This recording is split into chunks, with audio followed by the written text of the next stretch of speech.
Este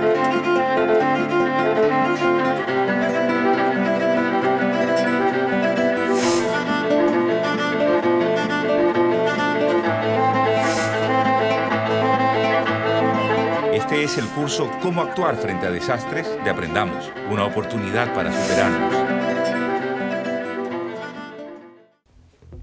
Hola, bienvenidos a la primera teletutoría del curso Cómo actuar frente a desastres de Aprendamos, una oportunidad para superarnos. En este capítulo vamos a responder las preguntas que nuestros alumnos han hecho a través del correo electrónico, llamadas telefónicas, visitas al centro tutorial y cartas. En esta ocasión contaremos con la ayuda de la arquitecta Hildelira Camba y de los ingenieros Javier Ibarra, Stanley del Salto y Vicente Guadalupe. Para iniciar hacemos contacto con Alberto, quien en el centro tutorial ya tiene una serie de preguntas de nuestros estudiantes. Adelante, Alberto.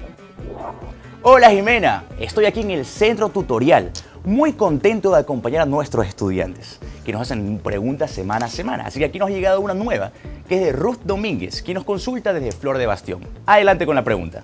Ingeniero, si en el mercado nos venden esas reglas con tantos huequitos, ¿por qué no podemos enchuflar la refrigeradora, la cocina y el equipo de sonido? Esta es la pregunta que nos hace doña Ruth. Un caso muy común en los hogares ecuatorianos. Veamos la respuesta, Jimena. Gracias, Alberto. Esa pregunta será respondida por el ingeniero eléctrico Vicente Guadalupe. Adelante, ingeniero. Correcto, en el mercado nos venden regletas. Yo digo regletas y regletas. Regletas como este tipo que no tienen pues ningún tipo de marca, ningún tipo de identificación que me digan de dónde vienen y qué es lo que hacen. Se nota que es una regleta de tomas, una extensión con toma, pero no dice cuánto aguanta y ni qué nomás puede conectarse. Acá tengo otra, totalmente diferente, de estructura totalmente aislante, también multitoma, pero que sí tiene una explicación en la parte posterior y una responsabilidad de algo que para mí es muy importante en el área de electricidad. Es el respaldo de una empresa mundial que le da garantía a la empresa que construyó esto de que esto hace su función, que está también especificada en la parte posterior. Estas regletas sirven en realidad para aumentar tomas. De las tomas normales que yo tengo de 2 servicios, la puedo pasar a 6, como están aquí. A veces la necesidad de tomas es porque tenemos más de 2 elementos que conectar y muy pocos tomas que utilizar. Y lo que hacemos es esto. Agregamos el multitoma o regleta y empezamos a conectar lo que necesitamos. Por ejemplo, un cargador de celular, un radio,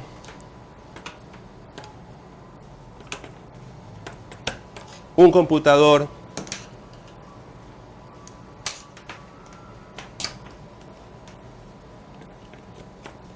un cargador de pilas y pueden hasta colocarse hasta una licuadora.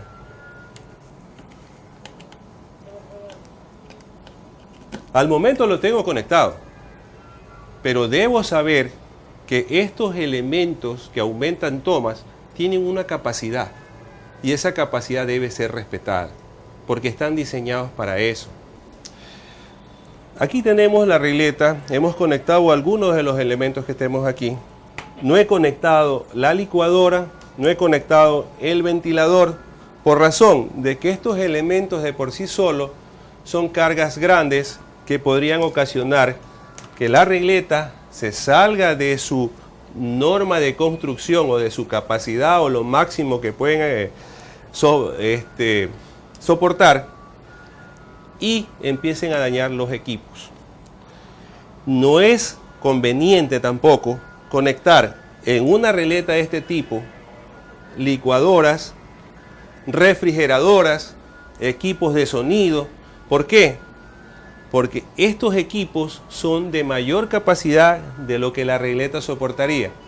Y si a esta regleta le conectamos 2, 3 o 4 cosas más allá de su capacidad, lo que va a provocar es un daño, un recalentamiento que va a producir un cortocircuito y probablemente una posibilidad de incendio. Recuerde entonces, cuando vaya a comprar una regleta, lea las especificaciones del fabricante y adquiera una que sea de buena calidad. Aunque cueste un poco más, nunca sobrecargue la regleta. Así evitará cortocircuitos e incendios. Tener agua es tener vida. Pero no toda sirve para beber. Y la que sirve es cada vez más costoso obtenerla.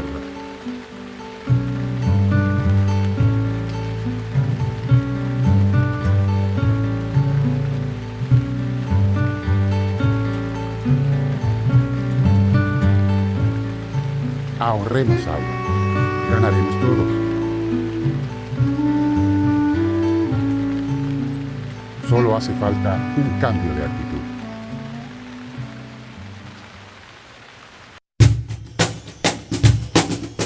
Aprendamos, una oportunidad para superarnos. Una modalidad de trabajo que está dando muy buen resultado con nuestros estudiantes es la tutoría presencial. Es decir, un especialista se reúne con alumnos y responde sus preguntas o aclara sus dudas personalmente.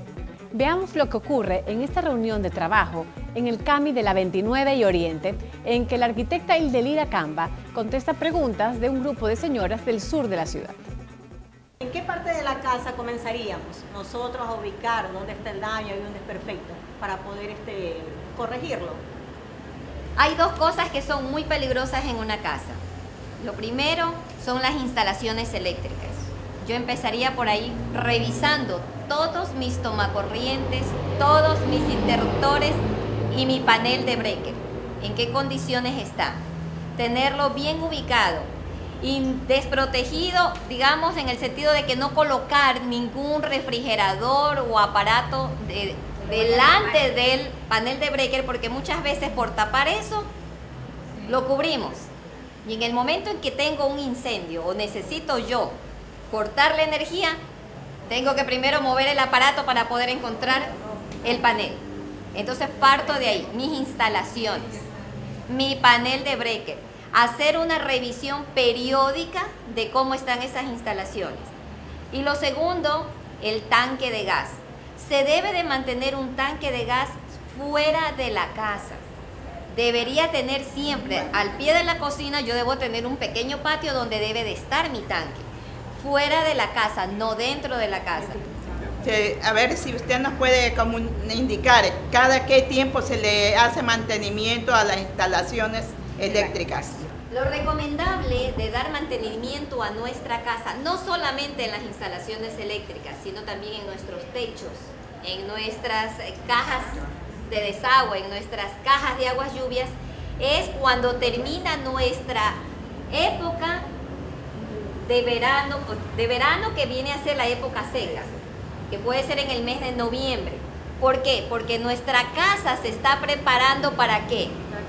Para que llegue el invierno. ¿Dónde es que tenemos una mayor temperatura? Es en el invierno. ¿Dónde tenemos problemas de lluvia?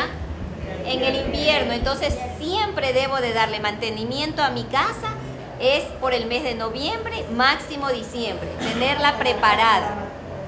Que los canalones no estén con acumulación de hojas, que eso tapa las bajantes de agua y después tenemos que se nos inunda la casa, ¿verdad? Nuestras alcantarillas. Entonces siempre en el mes de noviembre y diciembre darnos ese espacio cada año de hacer una revisión a nuestra vivienda. Interesante, ¿verdad? No olvide que nuestros tutores están prestos a aclarar sus dudas. Comuníquese con el centro tutorial por teléfono, por mail, por carta o personalmente en la Ciudadela Kennedy, Avenida San Jorge, número 100 y calle Segunda Este, edificio de Fundación Ecuador. Anote los datos que aparecen en pantalla. Ahora regresamos con Alberto.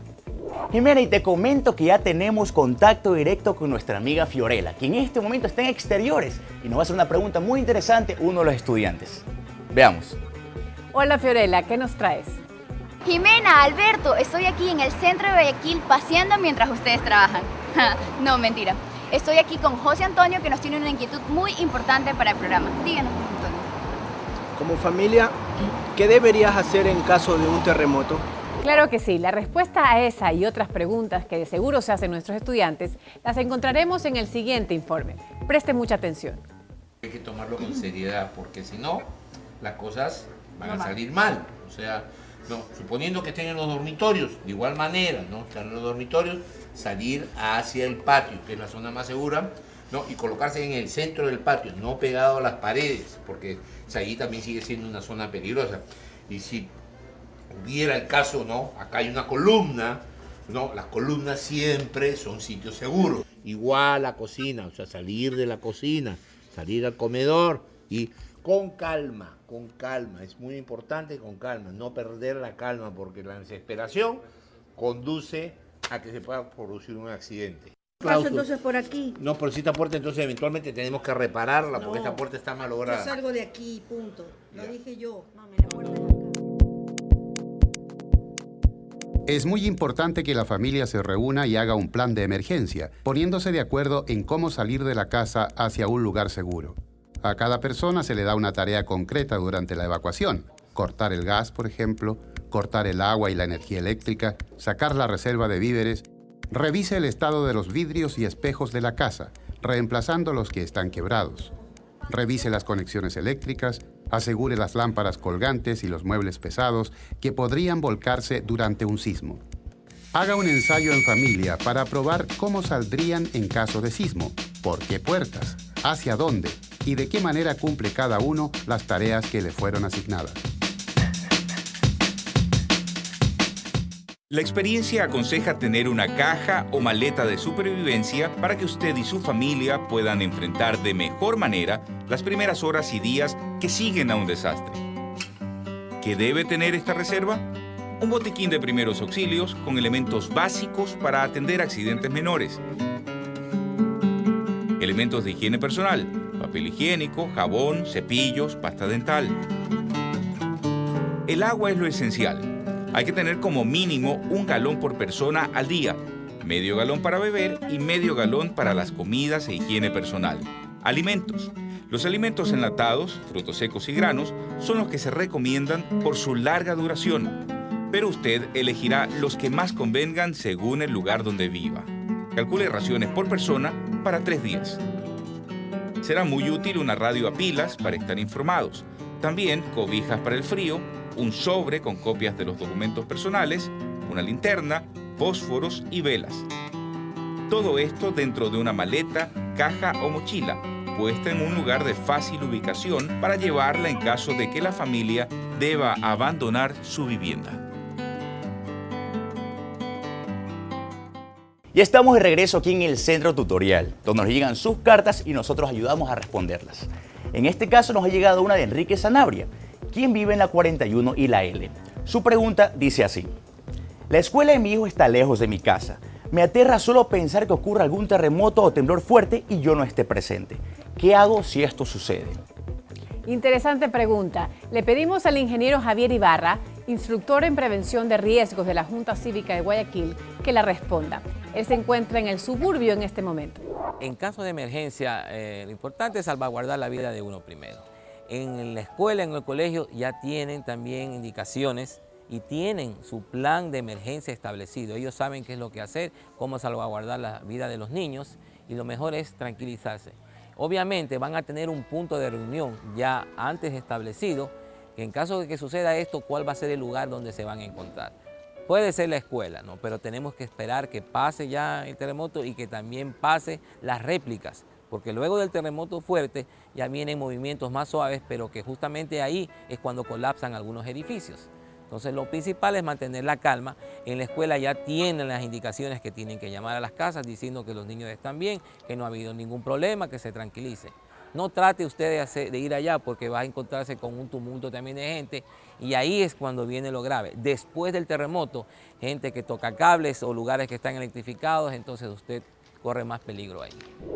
Y precisamente para recordar cómo funciona el plan de evacuación en una escuela durante una emergencia, veamos los pasos metodológicos que se siguen en el simulacro organizado por el Centro Educativo de Fascinar en Guayaquil. Este es el Centro Educativo de Fascinar en Guayaquil, que presta atención psicopedagógica a niños, jóvenes y adultos con discapacidad intelectual y auditiva. Aquí hay niños de 0 a 5 años en educación inicial, otros entre 5 y 18 años están en la básica. Fascinarm, como vemos, trabaja con un grupo humano especialmente vulnerable, y esta realidad llevó a sus directivos, personal docente, administrativo, padres y voluntarios a trabajar en un plan de emergencia y evacuación que les permita manejar situaciones adversas. Parte de este plan es el simulacro de evacuación que veremos ahora. Momento 1. Protección.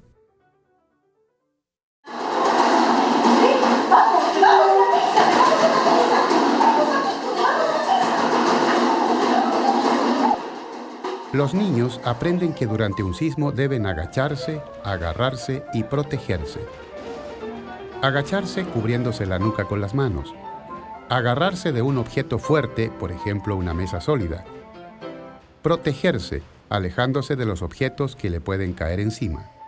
Momento 2. Evacuación.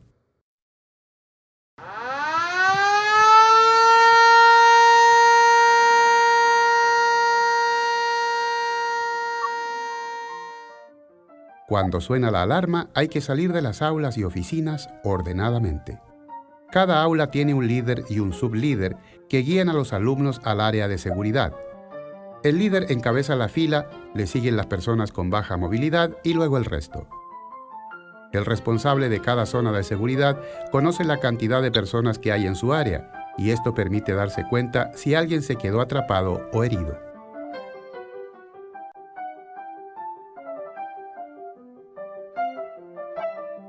Fin de la emergencia. Chicos, no hay ninguna novedad, nos podemos retirar en orden a las clases. Sigan.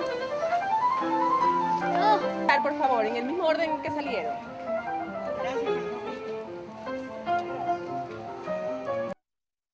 Momento 3. Reporte de novedades. En el plantel se han organizado y entrenado unidades de respuesta para rescate, primeros auxilios e incendios. Si se presentaran casos de este tipo, las unidades de respuesta entran en acción como vemos en este simulacro.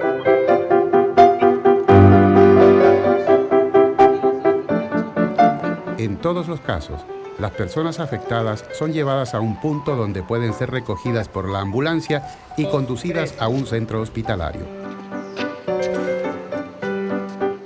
Tanto de los educandos como educadores, directivos de la escuela ha habido la buena predisposición que debe haber en todos los centros educativos para implementar un sistema de evacuación. Hay 3 fases. La primera, que es la preparación, que es la prevención. Hemos hecho todo lo que es la señalética, las vías de evacuación, las zonas de seguridad, cómo vamos a salir, qué es lo que tenemos que tener en un botiquín de primeros auxilios, qué es lo que tenemos que tener en un botiquín de sobrevivencia, que lo tienen en cada aula.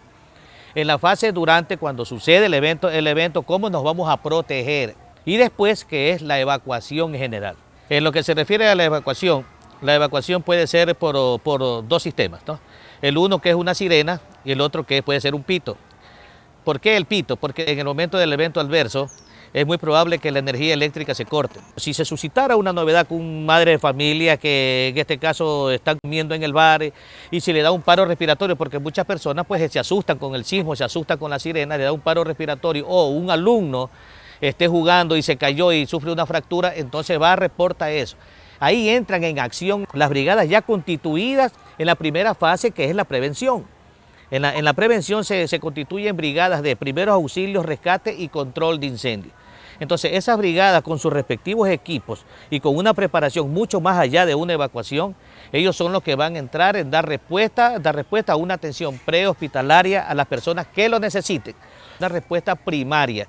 Quien da la respuesta profesional ya son las entidades de socorro, como en este caso Bomberos, su rescate, y Cruz Roja con los primeros auxilios y otras entidades que entrarían ya en acción, pero profesionalmente.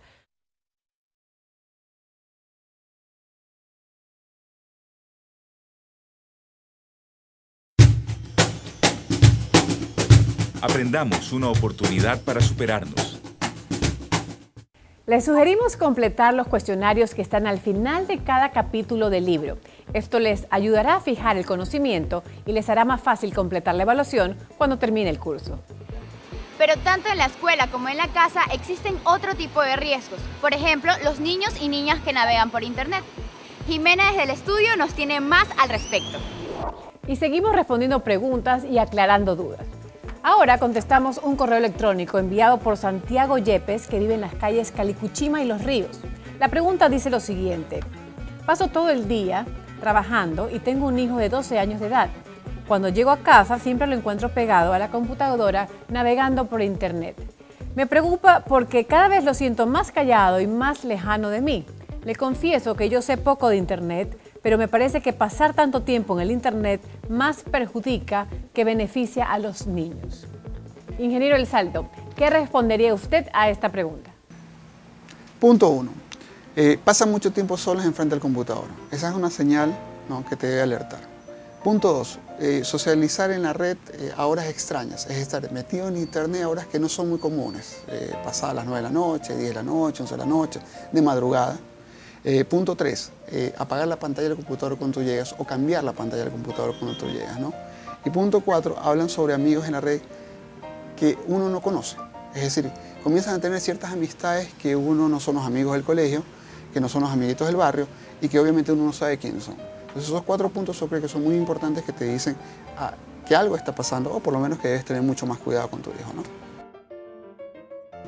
Ok, ¿qué es lo que no debes hacer? Lo que no debes hacer, punto 1, es satanizar el internet. El internet es muy productivo, ayuda mucho, sirve para que tus hijos puedan estudiar y para que tú te puedas educar. Entonces no debes satanizarlo. Punto 2, no debes molestarte. Yo creo que el problema que tienen los niños hoy en día es asustados de no poderle contar a su papá que hay una persona extraña que quiere hablar con ellos, porque sienten más miedo si se lo cuentan a su papá que seguir chateando, entre comillas, con esa persona extraña. Entonces son 2 cosas muy importantes que no debes hacer. Y por tercero, lo que nunca debes dejar de hacer es pensar que ese equipo o esa computadora tiene más validez que un padre.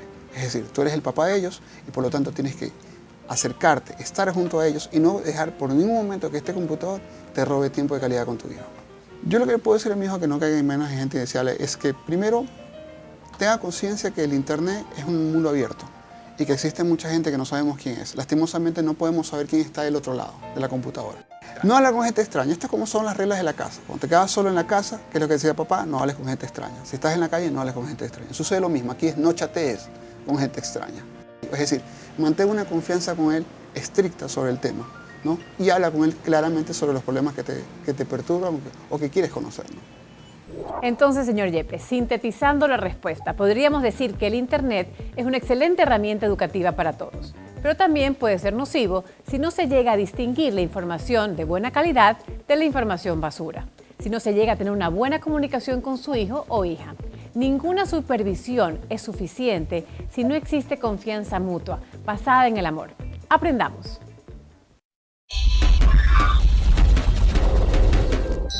112, ¿cuál es su emergencia? Por favor, necesito una ambulancia urgente. Es un accidente de tránsito. Un motociclista fue impactado por un carro. Pedí auxilio al 112 y en 8 minutos llegó la ambulancia del cuerpo de bomberos. Un solo número para sus emergencias. 112 desde convencional y asterisco 112 desde celular. Corporación para la Seguridad Ciudadana de Guayaquil. Una corporación municipal. Todos juntos por la seguridad.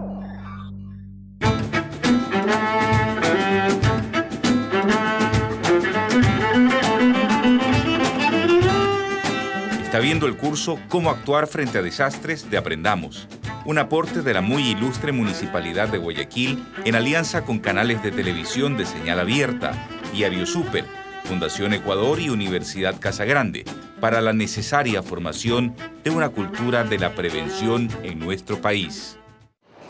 Regresamos al centro de Guayaquil y me encuentro con mi amigo Ernesto, que nos tiene una importante consulta. Cuéntanos, Ernesto. Fiorella, preciosa, hay algo que no me queda claro. ¿El calentamiento global y el efecto invernadero son lo mismo? Fiorella, esa pregunta encontrará respuesta en la siguiente nota. Veamos.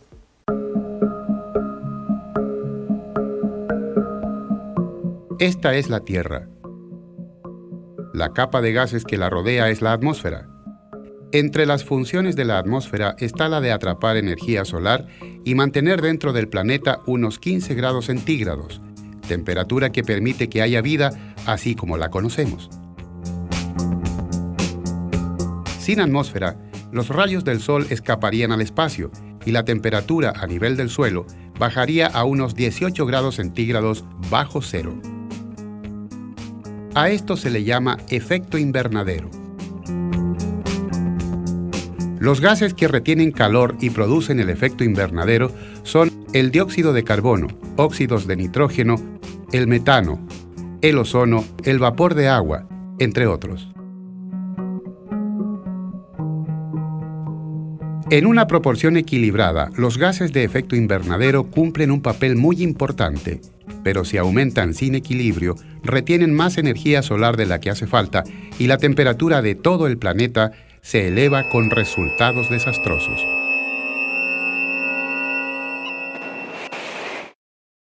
¿Por qué aumentan los gases de efecto invernadero?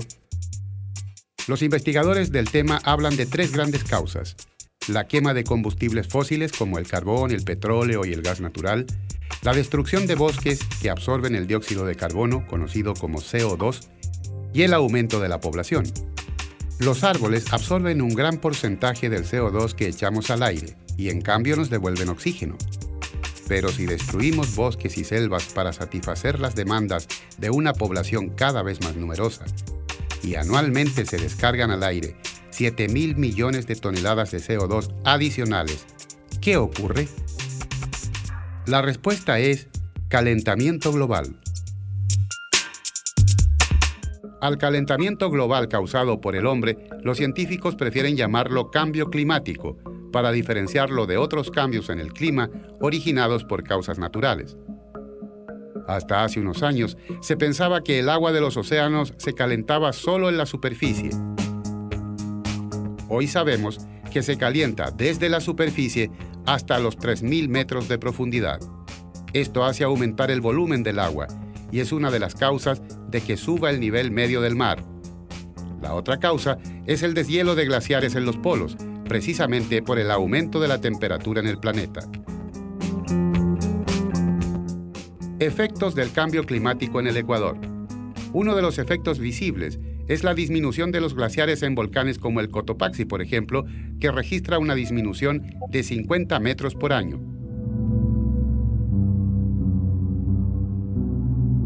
En el borde costero se han visto aguajes más intensos y más frecuentes. También la inundación de islas como la de Jambelí y Muisne. La primera teletutoría llegó a su fin. Agradecemos a todos los profesionales que respondieron las preguntas de nuestros alumnos, pero también a los alumnos y alumnas que hicieron preguntas. Síganlo haciendo, es una buena forma de entender mejor los temas del curso. Nos despedimos, por supuesto, de Alberto y de Fiorella y Aprendamos, que es una iniciativa de la muy ilustre Municipalidad de Guayaquil en alianza con los canales de televisión abierta, Diario Súper, Fundación Ecuador, con el aval de la Universidad Casa Grande. Gracias por acompañarnos y hasta el próximo programa.